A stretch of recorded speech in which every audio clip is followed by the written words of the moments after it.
নমস্কার, বিরতির পর আবারও প্রত্যেককে স্বাগত জানাই পাবলিক নয়ার পর্দায়। এই মুহূর্তে চোখ রাখবো কৈলাসহরের দিকে। কৈলাসহরের চিরাকুটি এলাকায় বুধবার গভীর রাতে টিএসআর এর এক ভ্যান গাড়ির সঙ্গে দ্রুত গতিতে আসা এক ইনোভা গাড়ির সংঘর্ষে কিন্তু মৃত্যু হয় চারজনের মৃত্যু হয় কৈলাসহরের চিরাকুটি এলাকার ওই সংঘর্ষে। জানা যায় কৈলাসহরের কুমারঘাট থেকে আসা এক ইনোভা গাড়ি দ্রুত গতিতে ওই ইনোভা গাড়ি আসছিল এবং টিএসআর এর ওই ভ্যানটি ওই এলাকায় কৈলাসহরের ওই চিরাকুটি এলাকায় কিন্তু দাঁড়িয়েছিল এবং দ্রুত গতিতে আসা ওই ইনোভা গাড়িটি মুখোমুখি সংঘর্ষ হয় কিন্তু টিএসআর এর ওই ভ্যান গাড়ির সঙ্গে। এবং ওই মুহূর্তেই কিন্তু একজন টিএসআর কর্মী সহ মোট 4 জনের মৃত্যুর খবর এখনো পর্যন্ত জানা যায় এবং 4 জনের মধ্যে কিন্তু 3 জনের কিন্তু চিকিৎসা চলাকালীন সময় কিন্তু মৃত্যু হয়েছে। মোট 4 জনের মৃত্যুর খবর এখনো পর্যন্ত পাওয়া গেছে। এর মধ্যে একজন টিএসআর কর্মীর মৃত্যু হয়েছে। এই বিষয়ে আমাদের সঙ্গে রয়েছেন প্রতিনিধি দেবাশিস দা। আপনার কাছে জানতে চাইবো এই বিষয়ে কি বিস্তারিত রয়েছে আপনার কাছে। যেটা প্রথমেই বলতে চাইবো, কৈলাসহরের যে শহরের ঢোকার যে প্রবেশ পথ রয়েছে, অর্থাৎ কৈলাসহর, ধর্মনগর এবং কুমারঘাটের যে কৈলাস চিরাকুটি এলাকায় যে ট্রাই জংশনটা রয়েছে, সেই ট্রাই জংশন এলাকায় গতকাল গভীর রাতে, অর্থাৎ গতকাল বুধবার গভীর রাতে এই গাড়ির দুর্ঘটনাটি সংঘটিত হয়। বুধবার আনুমানিক প্রত্যক্ষদর্শী কিংবা এলাকাবাসী থেকে কথা বলে যেটা জানা গেছে, রাত্র প্রায় 1:35 নাগাদ এই ঘটনাটি ঘটে। প্রতিদিনকার মতোই কৈলাসহর থানার পুলিশ এবং টিএসআর বাহিনী গোটা কৈলাসহর মহকুমা তথা কৈলাসহর থানার অধীনে যে সমস্ত এলাকা রয়েছে সেই সমস্ত এলাকায় ওনারা পেট্রোলিং করে থাকেন এবং নাইট পেট্রোলিং এ কেউ কোনো পুলিশ কর্মী কিংবা টিএসআর বাহিনীরা গাড়ি ব্যবহার করে থাকে, কেউ আবার বাইক ব্যবহার করে, কেউ আবার পাহারা ব্যবস্থা করে থাকেন। তো চিরাকুটি এলাকায় একটা ফিক্সড পার্টি সবসময় প্রতিদিনকারই দেখা যায়। প্রতিদিনকার মতো গতকালকে রাত্রেও পুলিশ এবং টিএসআর কৈলাসহর থানা থেকে যখন যায়, ওনারা কৈলাসহরের যে ট্রাই জংশন চিরাকুটি এলাকায় রয়েছে সেই ট্রাই জংশন এলাকায় ডিভাইডারের পাশে ওনারা দাঁড়িয়েছিলেন। সেখানে 8ম ব্যাটালিয়ন টিএসআর জওয়ানরাও ছিলেন এবং 6ষ্ঠ ব্যাটালিয়নের টিএসআর জওয়ানরাও কিন্তু সেই পুলিশ বাহিনীর সাথে ছিলেন। হঠাৎ করে রাত্র 1:35 নাগাদ দেখা গেল কি একটা ইনোভা গাড়ি TR02M0599, আবারও বলছি TR02M0599, এই সাদা রঙের ইনোভা গাড়িটি কুমারঘাট শহর থেকে কৈলাসহর শহরের দিকে আসছিল। আসার পথে গাড়িটি এতই দ্রুত বেগে ছিল যে গাড়ির চালক কোনো অবস্থাতেই গাড়িকে কন্ট্রোল বা নিয়ন্ত্রণে রাখতে পারেননি।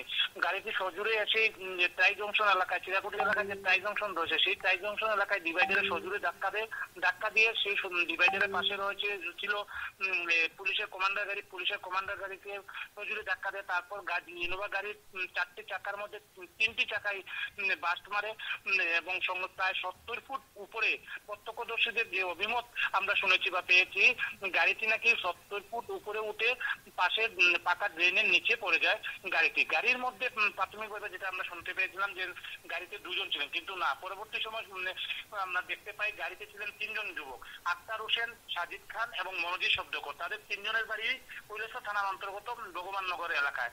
অন্যদিকে যখন এই ইনোভা গাড়িটি সজোরে ধাক্কা দিয়ে ডিভাইডারে এবং ডিভাইডারে ধাক্কা দেওয়ার পরবর্তী সময় পুলিশের যে কমান্ডারের গাড়িটি ছিল সেই কমান্ডার গাড়িতে ধাক্কা দেওয়ার সাথে সাথেই সেখানে দাঁড়িয়ে ডিউটিরত অবস্থায় ছিলেন টিএসআর 8ম ব্যাটালিয়নের জওয়ান মিলন দেব বর্মাকে সজোরে ধাক্কা দেয়। তারপর গাড়িটি ড্রেনের মধ্যে পড়ে যায়। মিলন দেব বর্মার সাথে সাথে ওই ঘটনাস্থলে মিলন দেব বর্মা মারা যায় বলে আজ সকাল 11টায় ঊনকোটি জেলার যিনি মেডিকেল সুপারিনটেন্ডেন্ট রয়েছেন ডক্টর রোহন পাল, উনি আমাদেরকে নিশ্চিত করেন। এবং ওই জায়গাতে আরো অন্যান্য পুলিশ এবং টিএসআর জওয়ানরা থাকলেও কেউ তেমন হতাহত হয়নি কিংবা তেমন একটা জখম হয়নি। না হলেও মতিলাল সাংমা নামে 6ষ্ঠ ব্যাটালিয়নের আরো এক জওয়ান, আমি আবার বলছি নবনীতা, মতিলাল সাংমা নামে আরো এক 6ষ্ঠ ব্যাটালিয়নের টিএসআর জওয়ান, উনিও ওই টাই জংশন এলাকায় ডিউটিতে ছিলেন। উনি গুরুতর জখম হন এবং ওনাকে যথারীতি ঊনকোটি জেলা হাসপাতালে চিকিৎসার জন্য নিয়ে যাওয়া হয়। রাত্র প্রায় 3টা নাগাদ মতিলাল সাংমার অবস্থা আরো সংকটজনক হয়। মতিলাল সাংমাকে ঊনকোটি জেলার কর্তব্যরত চিকিৎসকরা ওনাকে আগরতলা জিবিপি হাসপাতালে রেফার করে দেন। অন্যদিকে যে আক্তার হোসেন এবং সাজিদ খান এবং মনোজিৎ শব্দকর নামে যে 3জন যুবক এই TR02M0599 দুর্ঘটনাগ্রস্ত ইনোভা গাড়িতে ছিলেন, ঘটনাস্থলেই নাকি আক্তার হোসেন মারা গেছেন এবং সেই খবরটিও নিশ্চিত করেছেন আজ সকাল 11টা নাগাদ ঊনকোটি জেলার মেডিকেল সুপারিনটেন্ডেন্ট ডক্টর রোহন পাল। পরবর্তী সময়ে সাজিদ খানের অবস্থা এবং মনোজিতের উন্নত চিকিৎসার জন্য যখন এলাকাবাসী কিংবা প্রত্যক্ষদর্শীরা যারা সবাই উদ্ধার করে যখন ঊনকোটি জেলা হাসপাতালে রাতেবেলায় নিয়ে আসেন, সাজিদ খানের অবস্থাও সংকটজনক হয়। গভীর রাতে সাজিদ খানকে ঊনকোটি জেলা হাসপাতাল কর্তৃপক্ষ রেফার করে দেওয়ার পর সাজিদ খানের পরিবার সাজিদ খানকে উন্নত চিকিৎসার জন্য পার্শ্ববর্তী আসাম রাজ্যের শিলচর শহরে যাওয়ার জন্য ওনারা রওনা দেন। মাঝপথে সাজিদ খানের মৃত্যু হওয়ায় সাজিদ খানের মৃতদেহ নিয়ে তার পরিবার ঊনকোটি জেলা হাসপাতালে ফিরে আসে। পরবর্তী সময়ে আজকে বৃহস্পতিবার 31 জুলাই মনোজিৎ শব্দকর সকাল 11:30 নাগাদ চিকিৎসারত অবস্থায় ঊনকোটি জেলা হাসপাতালে মারা যান। অর্থাৎ নবনীতা, যে ঘটনাটা এখন পর্যন্ত দাঁড়ালো যে TR02M0599 দুর্ঘটনাগ্রস্ত ইনোভা গাড়িটির মধ্যে যে 3জন যুবক ছিলেন আক্তার, সাজিদ খান এবং মনোজিৎ শব্দকর, 3জনেই মারা গেছেন এবং ডিউটিরত অবস্থায় যিনি অষ্টম ব্যাটালিয়নের TSI জওয়ান ছিলেন মিলনদেব বর্মা, উনিও মারা যান। এই ঘটনার পর আজ সকাল 8টা নাগাদ ঊনকোটি জেলা পুলিশ সুপার সুদাম্বিকা আর সহ কৈলাসহরের এসডি জয়ন্ত কর্মকার সহ আরো অন্যান্য পুলিশ আধিকারিকরা ঘটনাস্থল এবং ঊনকোটি জেলা হাসপাতাল পরিদর্শন করেন।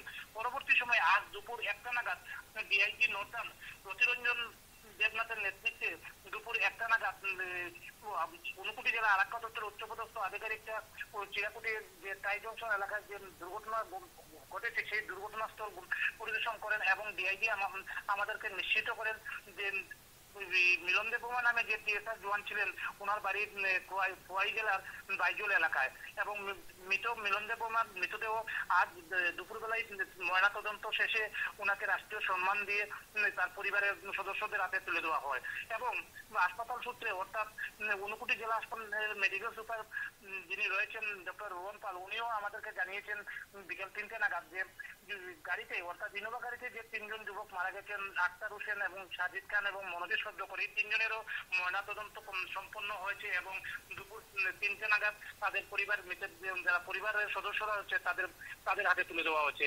নমিনিত এখানে একটা উল্লেখ করার বিষয় হলো এই যে কৈলাসহরের চিরাকুটি এলাকায় যে ট্রাই জংশনটা রয়েছে সেই ট্রাই জংশন এলাকায় প্রায়ই কিন্তু দুর্ঘটনাগ্রস্ত গাড়ি কিংবা মানুষ কিন্তু এরকম ভাবে মারা যাচ্ছে, অগুরে প্রাণ যাচ্ছে।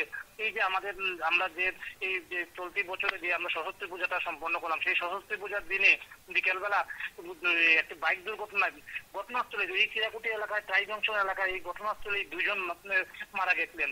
একের পর এছাড়া তো বিভিন্ন দিন বিভিন্ন দুর্ঘটনা ঘটেই যাচ্ছে নাইবা বললাম, কিন্তু এই যে একটা চিরাকুটির মতো একটা ট্রাই জংশনের একটা ব্যস্ততম জায়গা, সেই জায়গার শাসন কেন সেদিকে নজর দিচ্ছে না সেটা নিয়েও কিন্তু এলাকাবাসীরা কিন্তু প্রশ্ন তুলতে শুরু করেছেন।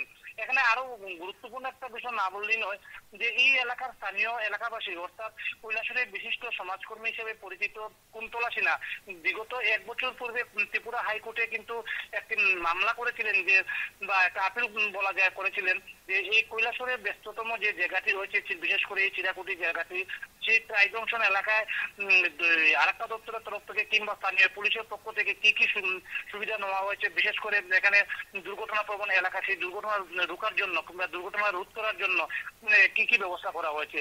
সেই হাইকোর্টের রায়ে তৎকালীন সময়ে কান্তা জাহাঙ্গীর যিনি ছিলেন ঊনকোটি জেলার পুলিশ সুপার, উনি জানিয়েছিলেন যে দুর্ঘটনা রোকার জন্য পুলিশের পক্ষ থেকে নানান বিভিন্ন কৌশল অবলম্বন করা হয়েছে, কিন্তু বাস্তবে এগুলি কিছুই কিন্তু পরিলক্ষিত করা যাচ্ছে না। একের পর এক ঘটনা ঘটে যাচ্ছে কিন্তু পুলিশ বাবুদের তেমন কোনো গুরুত্বপূর্ণ ভূমিকা সাধারণ মানুষের ধরে আসছে না।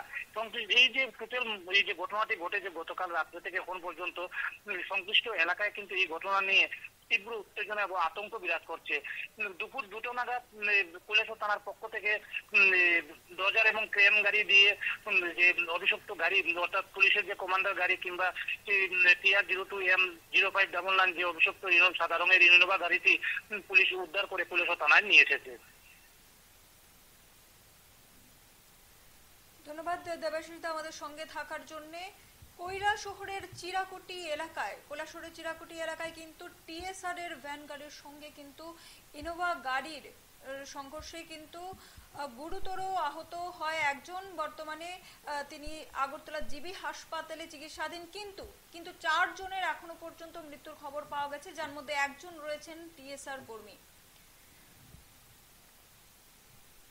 এই মুহূর্তে এই বিষয়ে আমরা শুনে নেব এই মুহূর্তে পুলিশ আধিকারিকের বক্তব্য।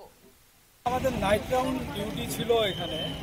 তো নাইট রাউন্ড ডিউটি আমাদের স্টাফ এখানে দাঁড়ানোই ছিল। গাড়িটার কিছু একটা প্রবলেম হয়েছিল, গাড়িটা ঠিক করছিল।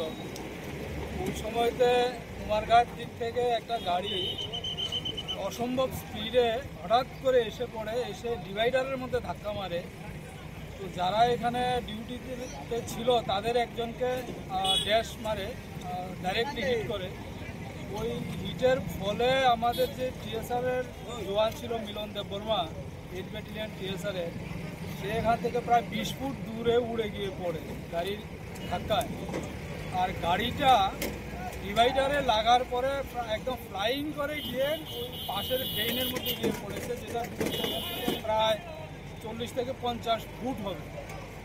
যাওয়ার সময় আমাদের এই দাঁড়ানো গাড়িটা ছিল, ওইটার আবার মানে যে বডিটা আছে, ফুট সহজে বডিটার মধ্যে ড্যাশ করে ফ্লাইং যখন যাচ্ছিল গাড়িটা, এতে করে আমাদের গাড়িটাও পড়ে যায় সাইডে, মানে সাইডে ইয়ে হয়ে যায়, কাত হয়ে পড়ে যায়। এবং আমাদের ওইখানে যারা ছিল দাঁড়িয়ে, ওইখানেও 2 জন আরও অ্যাক্সিডেন্ট হয়েছে।